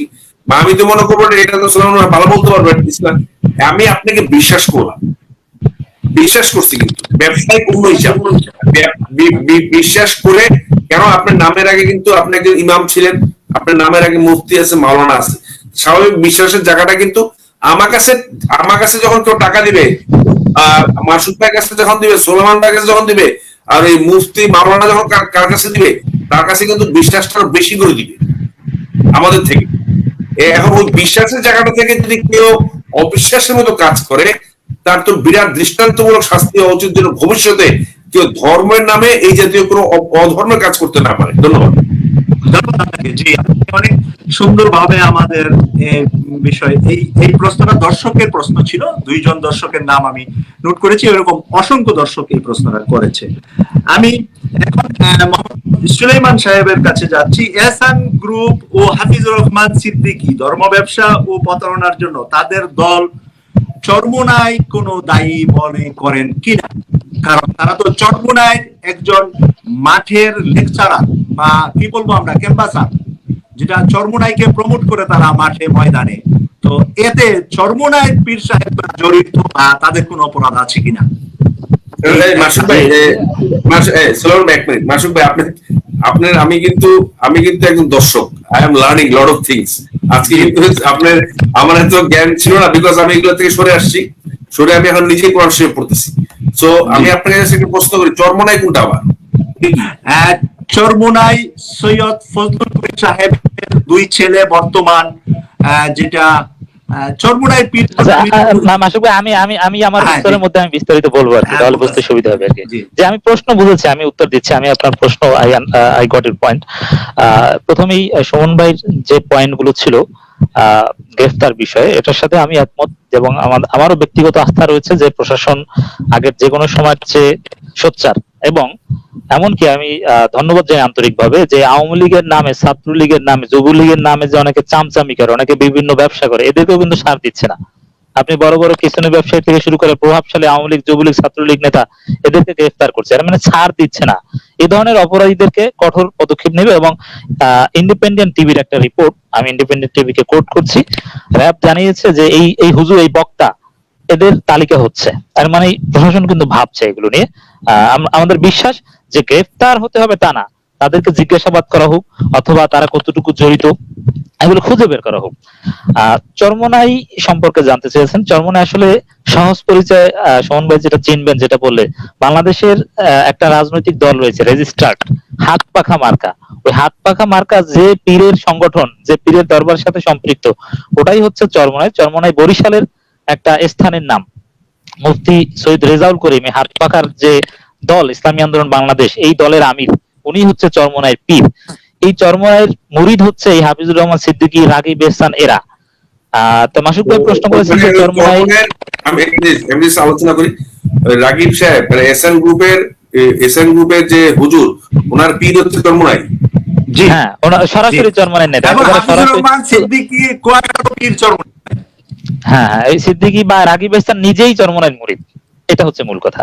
যাক, এখন এটা বাংলাদেশের অনেক গণমাধ্যম কিন্তু রিপোর্ট করেছে, চরমনাইকে দায়ী করে তাদের দলের সাথে ট্যাগ দিয়ে রিপোর্ট করেছে অনেক মেইন স্ট্রিম গণমাধ্যম। এ কারণে আপনার প্রশ্ন যৌক্তিক যে চরমনাই দায়ী কিনা। আমি প্রথমে যেটা বলতে চাই, হাফিজুর রহমান সিদ্দিকীকে তার বিরুদ্ধে সমালোচনা করলে চরমনাই অফিসিয়ালি ডিফেন্ড করে, তাকে প্রমোট করে। আজকে এই তার জনপ্রিয়তা আছে নিঃসন্দেহে, এই জনপ্রিয় করেছে চরমনাই। এখন চরমনাইয়ের স্টেজে, চরমনাইয়ের বছরে 2টা ওয়াজ মাহফিল হয়, বার্ষিক ওয়াজ মাহফিল, এবং সেখানে যত চরমনাই আছে এবং উত্তরাঞ্চল থেকে কুড়িগ্রাম থেকে শুরু করে বিভিন্ন জায়গায় হাঁস মুরগি বিক্রি করে মানুষ এই চরমনাই সে ওয়াজে আসে, অনেক মানুষ হয় সেখানে। সেখানে প্রথম সারির বক্তাদের মধ্যে একজন হচ্ছে হাফিজুর রহমান সিদ্দিকী। সেখানে পীরদের সাথে স্টেজে উঠে একেবারে মাঝখানে বসে ওয়াজ করেন। এর মানে তিনি একজন চরমনাইয়ের বক্তা হিসেবে পরিচিত এবং চরমনাই প্রকাশ্যে তাদের পক্ষে কথা বলেন। এই চরমনাই আরেকটা পরিচয় দেই, সিলেটে সর্বশেষ যে সিটি কর্পোরেশন নির্বাচন হয়েছিল, সেই নির্বাচন সম্পর্কে চরমনাইয়ের পীর সাহেবের সেকেন্ড পীর, ডিফ্যাক্টো পীর যাকে আমরা বলি, নায়েবে আমির ওই দলের, তিনি বলেছিলেন হাত পাখাকে ভোট দিলে আল্লাহর রাসূলকে ভোট দেওয়া হবে। বলছিলেন যে নৌকাকে ভোট দিলে, ধানের শীষে ভোট দিলে পাবে শেখ হাসিনা খালেদা জিয়া, আর হাত পাখাকে ভোট দিলে ভোট পাবেন সরাসরি আল্লাহর রাসূল। একথা বলেছিলেন। যদিও 30 সেকেন্ড সিলেট সম্পর্কে যেহেতু বলছেন, একটা অ্যাড করে দিচ্ছি। গত চরমনাইয়ের মাহফিলে সিলেট থেকে যে লঞ্চ স্টিমার ভাড়া করে নেওয়া হয়েছে, চরমনাইতে যাওয়া হয়েছে সিলেট থেকে, ওখানের একজন সাংবাদিক আমাকে তথ্য দিয়েছে এর খরচ হয়েছে 8 কোটি টাকা। 8 কোটি টাকা খরচ করে সিলেট থেকে মানুষদেরকে বিনা পয়সায় লঞ্চে নেওয়া হয়েছে, ফেরত আনা হয়েছে। এর বাজেট ছিল 8 কোটি টাকা। মনে হয় ধনী লোকেরা যারা ঘুষ সুদ খেয়ে কোটি কোটি টাকা রোজগার করে, তারা 1 লাখ 2 লাখ টাকা করে চাঁদা দিয়ে 8 কোটি টাকা খরচ করেছে। এটা একজন সাংবাদিকের রিপোর্ট গত মাহফিল। জি জি, এখন এটা সম্পর্কে একটু না বলে পারছি না। দেখেন যে এত টাকা খরচ করে এভাবে ওয়াজ শুনতে যাওয়ার তো কোনো দরকার নেই। আপনি যার যার অঞ্চলে সেখানে হুজুররা যে ওয়াজ করুক, এই টাকাটা তো আপনি জনকল্যাণে বিভিন্ন গরিব দুঃখী মানুষকে দিতে পারতেন। আর এত মানুষ একত্র হলে পরিবেশ দূষণ থেকে শুরু করে সেখানে স্যানিটেশন প্রবলেম তারা বলে যে 50 লক্ষ 60 লক্ষ লোক, এত মানুষ একত্র হলে স্যানিটেশন যথাযথভাবে সরই বিভিন্ন বিষয় সোলোমান মাসুক ভাই, আমাকে বিনয়ের সাথে আমি বলি, আপনি মাইন্ড করবেন না, আমি পীর মানি না, ভেরি সিম্পল। আমি এক আল্লাহ আর রাসূল, পীর কিসের আবার? Thank you. আমি কিন্তু এবং এই পীর কিন্তু বলেছিল, এবং বিখ্যাত আড়াইবাড়ি দরবার শরীফ আমার মায়ের জন্ম, কসবা আড়াইবাড়ি দরবার শরীফ। আমাকে মাফ করে দিন মাসুক ভাই, মাসুক ভাই আপনার ব্যক্তিগত বলবেন না, আমি পীর মানি না, আমি মানি আল্লাহ রাসূল, গল্প শেষ। হ্যাঁ, আমাদের সাথে কিন্তু বাংলাদেশের সর্বোচ্চ আলেম ওলামা পীর মাশায়েখ শরীয়ত, তাদের সাথে ব্লাড সম্পর্ক, পারিবারিক সম্পর্ক। কারণ তারা ওই ব্যবসায়ী না, তারা সঠিক দিন প্রচার শত শত বছর যাবত বাংলাদেশে করেছে। এবং এই যে এই পীর সাহেব যার সম্পর্কে বলছে, উনি কিন্তু একবার বলেছিল মূল পীর যে জাহাজে করে তার মুরিদদেরকে জান্নাতে নিয়ে যাবে, এবং এই কথা কিন্তু বলছিল যে মুরিদদেরকে জাহাজে করে যান। এটা খুব একটা আলোচিত বিষয়। আপনি যে প্রশ্ন করেছেন মাসুক ভাই, মূল প্রশ্নে আসি। দেখেন এই হাফিজুর রহমান সিদ্দিকী চরমনাইয়ের বক্তা হিসেবে পরিচিত। রাগিব এহসান সে নিজেই চরমনাইয়ের মুরিদ, তার পরিবারের থেকে সবাই শুরু করে চরমনাই নির্বাচনী প্রচারণা থেকে শুরু করে তাদের ওয়াজ মাহফিলে বড় অঙ্কের টাকা দিত এহসান গ্রুপ। এগুলো কিন্তু প্রমাণ রয়েছে, গণমাধ্যমে এসেছে সেখানে। এবং এই চরমনাইয়ের গত ফাল্গুনের মাহফিল বলে, সেখানে চরমনাইয়ের যে পীর সাহেব তিনি কিন্তু কথা বলেছিলেন যে এই মাল্টিপারপাস সমবায় সমিতি, ক্ষুদ্র ঋণ, এগুলো জায়েজ নাই, চরমনাইয়ের নাম দিয়ে এগুলো করতে পারবে না কেউ। তিনি স্পষ্টভাবে ঘোষণা দিয়ে দিয়েছিলেন। এবং চরমনাইয়ের নামে যারা ধর্ম ব্যবসা করে তাদের বিরুদ্ধে ব্যবস্থা নেওয়ার এক্সাম্পলও আছে। সেখানে আপনি দেখবেন যে সাবিরি নামের একজন বক্তা আছে, চরমনাইয়ের মরহুম পীর সাহেব বাবা পীরকে অনুসরণ করে তার সুর নকল করে ওয়াজ করতো। তো সেই সাবিরিকে চরমনাই দরবারে ডেকে নিয়ে তাকে উত্তম মাধ্যম দিয়েছে, গায়ে হাত দিয়েছে, তারপরে তাকে সেখান থেকে বের করে দিয়েছে। এখন ওই হুজুরের ওয়াজ ব্যবসা বন্ধ, কারণ চরমনাই তাকে আর শেল্টার দেয় না, তিনি দাওয়াত পান, একেবারে বন্ধ। এর মানে চরমনাইয়ের দরবার থেকে ব্যবস্থা নেওয়ার এক্সাম্পল কিন্তু আছে উল্টো পাল্টা করলে। এখন পর্যন্ত দেখেন হাফিজুর রহমান সিদ্দিকীর বিরুদ্ধে এত বড় অভিযোগ উঠলো, স্পষ্ট দিবালোকে তিনি বলেছেন যে এহসান গ্রুপ নিয়ে প্রশ্ন করলে সে মুনাফিক, এভাবে প্রশ্ন করেছেন, জান্নাতে যাওয়ার রাস্তা, নানান কথাবার্তা বলছেন। অথচ চরমোনাই কি এখন পর্যন্ত কোনো বিবৃতি দিয়েছে যে না আমাদের সাথে এ ধরনের প্রতারকদের কোনো সম্পর্ক নেই, আমাদের নাম ব্যবহার করতে যেন কেউ না পারে, আপনারা সাবধান থাকবেন, আমাদের সাথে সম্পর্ক নেই, আমরা এই ধরনের বক্তা, এরা আমাদের লোক না। এর সাথে মিডিয়া যেহেতু তাদেরকে দায়ী করা হচ্ছে চরমোনাইকে, তারা একটা বিবৃতি দিয়ে প্রতিবাদ করুক যে আমরা এর সাথে কোনো বিবৃতি দেয় নাই। তাদের এই বিবৃতি না দেওয়াটা প্রমাণ করে তাদের এখানে চুপ থাকাটা মৌন সম্মতি আছে। কিন্তু আমি বলছি না যে তারা এটা শিখিয়ে দিয়েছে, বা তাদের এই বিবৃতি না দেওয়াটা এতে কিন্তু তারা দায় এড়াতে পারে না। তারা বিবৃতি দিয়ে হাফিজুর রহমান সিদ্দিকীর সাথে সম্পর্ক ছিন্ন করুক, ঘোষণা দিক, বা রাগিব ইসলামের সাথে, তখন কিন্তু আমরা বলতে পারবো যে না চরমোনাই এখানে মোটেও জড়িত না। এরপরে দেখেন এই হাফিজুর রহমান সিদ্দিকীকে এই ঘটনা ঘটার পর তাকে সাংবাদিকরা অনেক ফোন দিয়েছে। আমি face the people Saibur Rahman সাগরের সাথে কথা বলেছি, তিনি অনেকবার ফোন দিয়েছেন, তিনি হাফিজুর রহমান সিদ্দিকীকে SMS দিয়েছেন, তিনি বলেছেন আমাকে সরাসরি আমাকে বলেছেন যে তাকে, কারণ সোশ্যাল মিডিয়া কিন্তু একটা জবাবদিহিতার জায়গা, সেখানে বিভিন্ন অসঙ্গতি নিয়ে কথা বলা হয় যে আপনি আসেন, আপনার বিরুদ্ধে মানুষ প্রচারণা চালাচ্ছে, ট্রল হচ্ছে, BBC রিপোর্ট করছে, 71 টেলিভিশন রিপোর্ট করছে, NTV সব টেলিভিশন চ্যানেল রিপোর্ট করছে, তা আপনি এসে আপনার অবস্থান ক্লারিফাই করুন। কিন্তু তিনি ফোন ধরছেন না, এক পর্যায়ে ফোন ব্ল্যাক লিস্টে দিয়ে দিয়েছেন, SMS এর রিপ্লাই দিচ্ছেন না।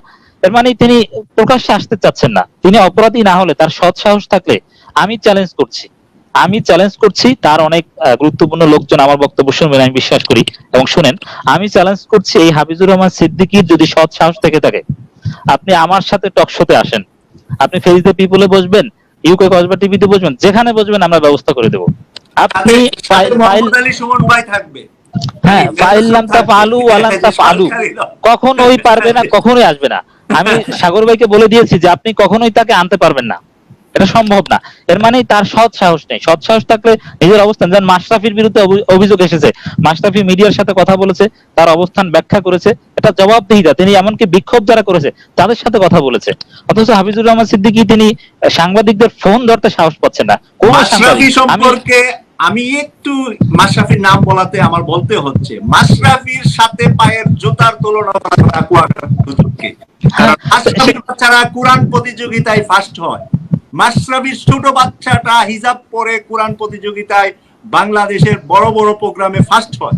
মাশরাফির সাথে কুয়াকাটার বাটপার চিটারদেরকে সমান করাটা, এজন্য আমি বলছি, আমি চ্যালেঞ্জ করছি এবং উইথ ফুল কনফিডেন্স আমি বলছি যে হাফিজুর রহমান সিদ্দিকী কখনোই আমার সাথে হোক, সুমন ভাইয়ের সাথে হোক, যে কোনো ব্যক্তির সাথে, কোনো লয়ারের সাথে হোক, আমরা তো আইন কানুন বুঝি, কোম্পানি অ্যাক্ট থেকে শুরু করে কন্ট্রাক্ট অ্যাক্ট নানান কিছু বুঝি, যে কারোর সাথে টকশোতে আসুক, এমনকি এককভাবে সাগর সাহেবের সাথে আসুক, তার প্রশ্ন উত্তর দেখ, সে পারবে না। তার মানে তার মারাত্মক দুর্বলতা রয়েছে। এজন্য আমি সরাসরি চরমোনাই শিখিয়ে দিয়েছে তাকে, সেটা আমি কিছুতেই বলছি না।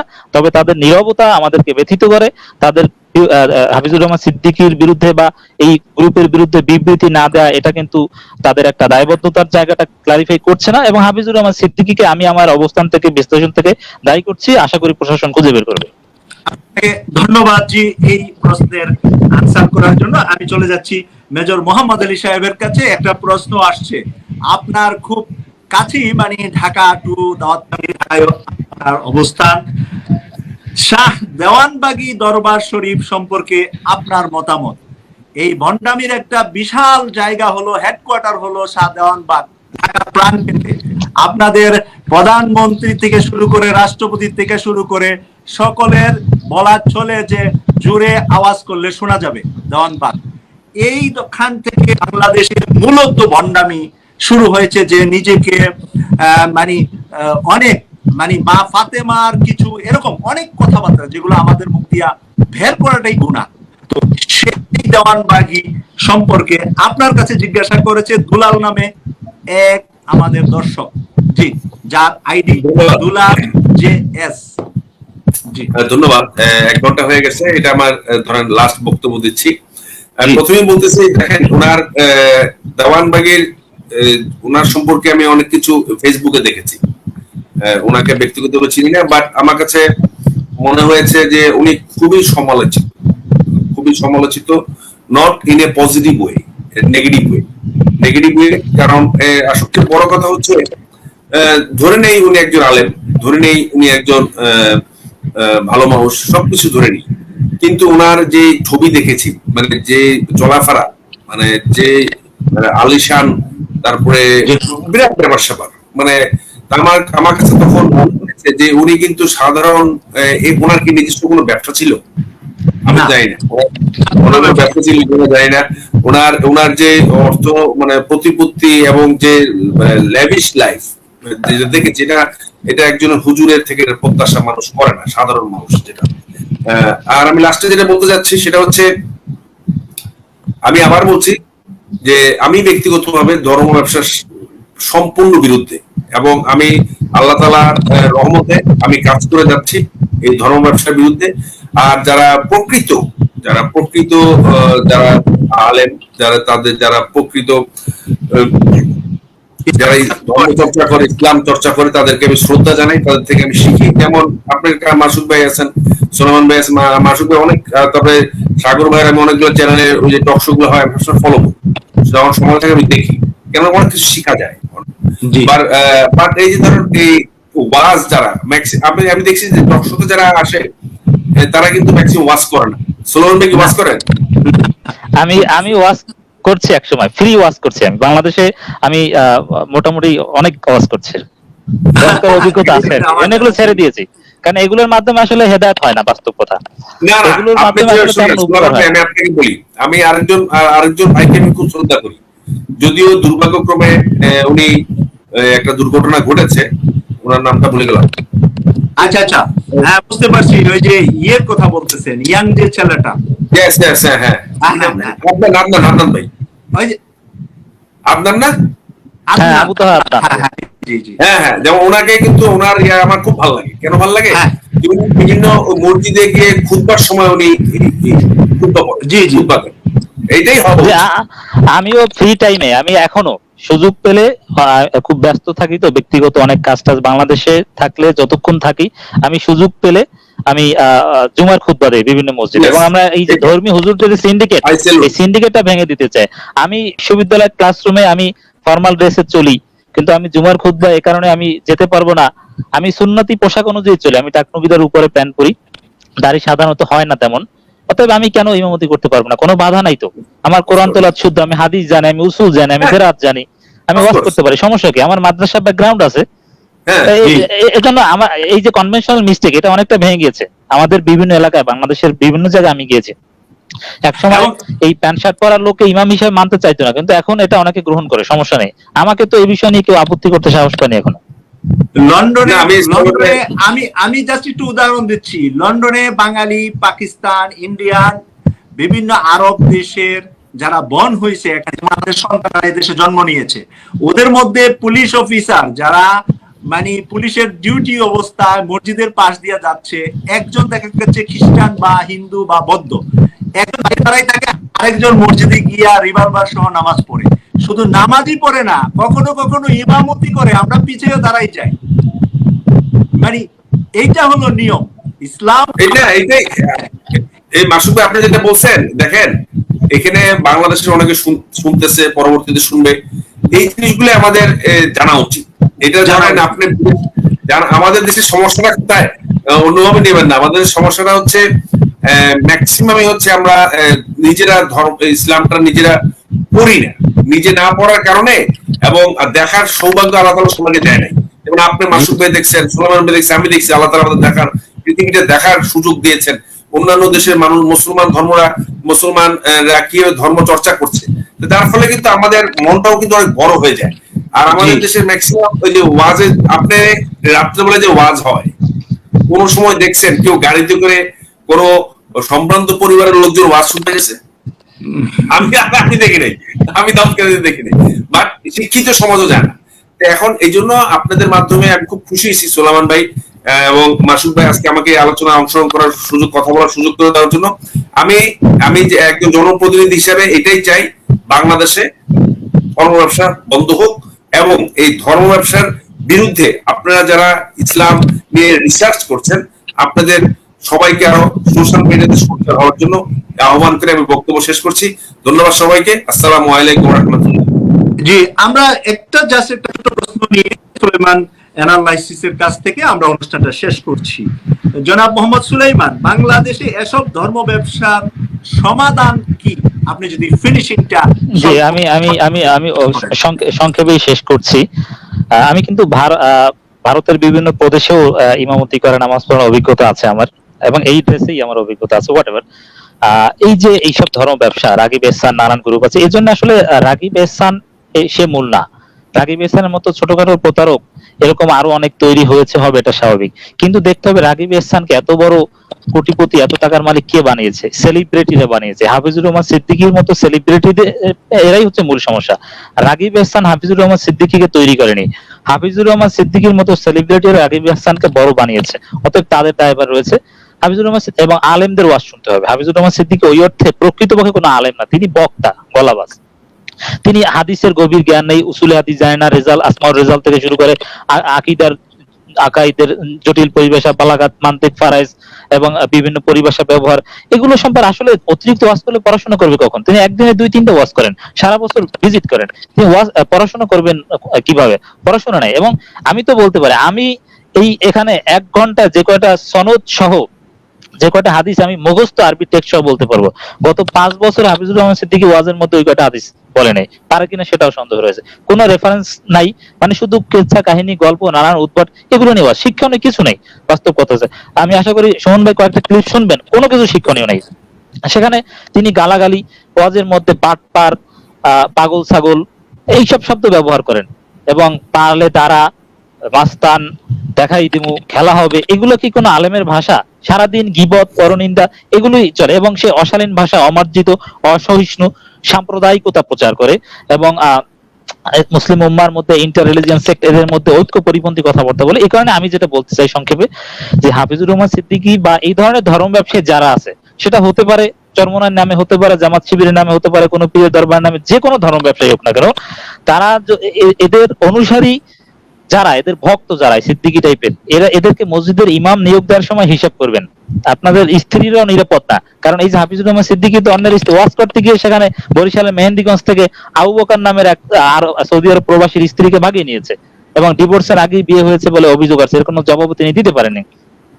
এর মানে এই এদের ভক্ত হাফিজুর রহমান সিদ্দিকী আর স্বামীর ভিডিওটা আমি নিজে শুনেছি। হ্যাঁ হ্যাঁ, আমি নিজেও শুনেছি।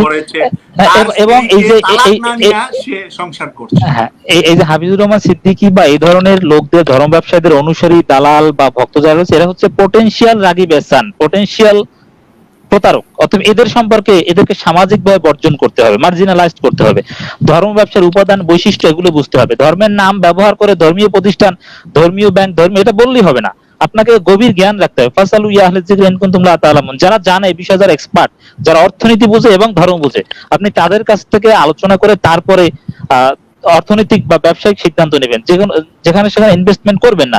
ইসলামিক সিম্বল, ইসলামিক স্লোগান ব্যবহার করলেই সেটা ইসলামিক হয় না। সেখানে প্রসেস, অ্যাডভার্টাইজিং, মার্কেটিং থেকে শুরু করে সবকিছুর মধ্যে অ্যাকাউন্টেবিলিটি, জবাবদিহিতা থাকতে হবে। এবং আমি যেটা বলবো, সবচেয়ে নিরাপদ হচ্ছে সাধারণ দর্শকদের জন্য ধর্ম ব্যবসা থেকে নিজেকে রক্ষার জন্য রাষ্ট্রের সম্পৃক্ততা কোন জায়গায় আছে সেসব জায়গায় ইনভেস্ট করুন। কারণ আপনি রাষ্ট্রে থাকেন, রাষ্ট্রের আনুগত্য করতে হবে, রাষ্ট্রের নিয়ম অনুযায়ী, আইন অনুযায়ী চলে কিনা।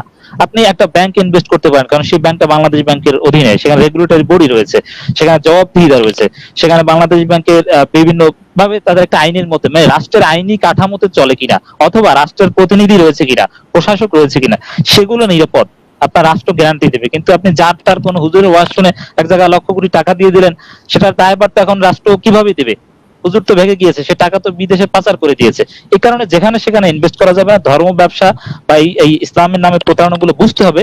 এবং সর্বশেষ আমি যেটা বলবো, বাংলাদেশে এই চরমোনাইয়ের নামে বিভিন্ন পীরের মুরিদরা না, শুধু জামাত শিবিরের নাম দিয়ে অনেকে ধর্ম ব্যবসা করে, আমার কাছে প্রমাণ রয়েছে। এদেরকেও চিহ্নিত করতে হবে। যেমন অনেকে আছে যে মডার্ন হার্বাল, বিভিন্ন বীমা কোম্পানি, তারা বলে যে আমি জামাতের লোক, এর জামাতেদেরকে বহিষ্কার করে, অনেকে, অনেক রোকন কর্মী এদেরকে বহিষ্কার করেছে।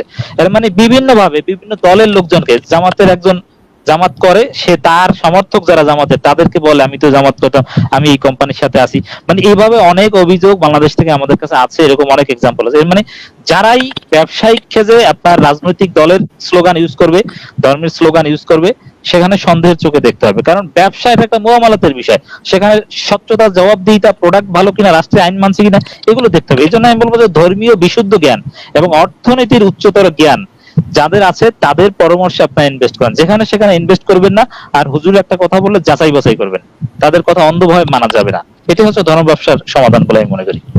আপনাকে অসংখ্য ধন্যবাদ। আজকের অনুষ্ঠানে সমাপনী বক্তব্যের মাধ্যমে আমরা ধর্ম ব্যবসায়ীদেরকে চিহ্নিত করলাম। ধর্ম ব্যবসায়ীদেরকে চিহ্নিত করে আমরা সঠিক ধর্ম ইসলাম আমাদের ধর্ম, এবং যারা যে ধর্ম পালন করে তারা সঠিকভাবে ধর্মের উপরে বিশ্বাসী থাকলে ওই মানুষটা কখনো সমাজে অপরাধ করে না।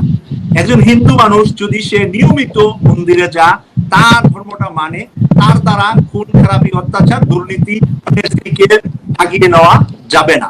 একজন খ্রিস্টান যিনি চার্চে যান প্রতি রবিবারে, তিনি কখনো অপরাধের সাথে জড়ান না। তাই মুসলমানদেরকে যদি আমরা যারা বিদেশে আছি, বিদেশে যেরকম আসলে জুম্মার সময় বাইরে থাকবো বা জোহরের নামাজের সময় মসজিদ পাশে দোকান খুলে বসে থাকবে, এটা লন্ডনে কাল্পনিক। আপনারা আসলে মনে করবেন যে এটা সৌদি আরব আসছেন কি।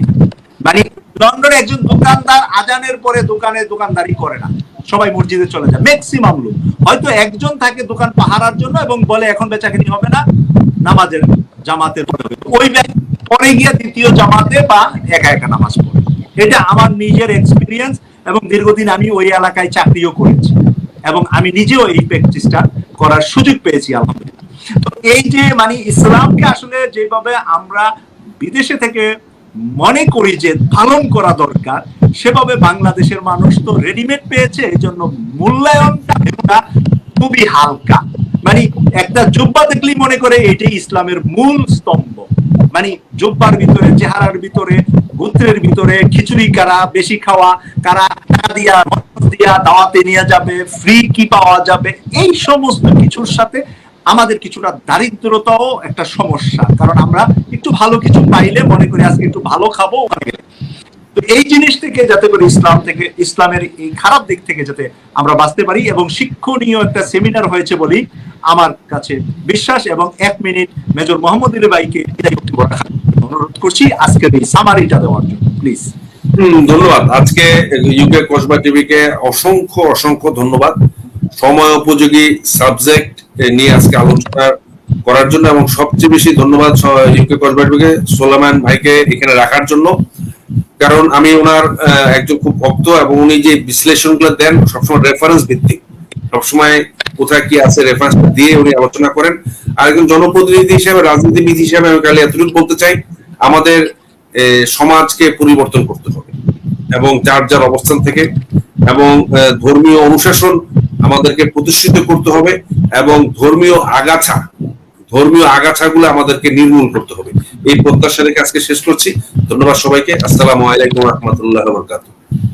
আপনাকে সহ সকল অতিথি, আমাদের যত দর্শক শ্রোতা এই মুহূর্তে আছেন, আগে যারা ছিলেন, সবাইকে আন্তরিকভাবে ধন্যবাদ জানিয়ে অনুষ্ঠানটা শেষ করছি। শেষ করার আগে আগামীকাল বাংলাদেশ সময় রাত 9টা বাংলাদেশ আওয়ামী লীগের একজন যুব মহিলা নেত্রী, উনি আইনজীবী, আমাদের অনুষ্ঠানে থাকবেন, এবং বাংলাদেশ জাতীয়তাবাদী বিএনপির একজন আইনের উপর পড়াশোনা করা যুব নেত্রী, 2 জন যুব নেত্রী নিয়ে আগামীকালের অনুষ্ঠান হবে। আজকে 2 জন পুরুষ নিয়ে হয়েছে, এটাও যেহেতু মহিলারাও সমাজের 50%, সেই কারণে আগামীকালের লাইভ হয়ে থাকবে 2 জন মহিলা, বাংলাদেশের সাধারণ নির্বাচন নিয়ে আলোচনা হবে। সেই অনুষ্ঠানে আমাদের দর্শক শ্রোতা সবাইকে থাকার জন্য আমন্ত্রণ জানিয়ে আমি বিদায় নিচ্ছি। আসসালামু আলাইকুম ওয়া রাহমাতুল্লাহি ওয়া বারাকাতুহু।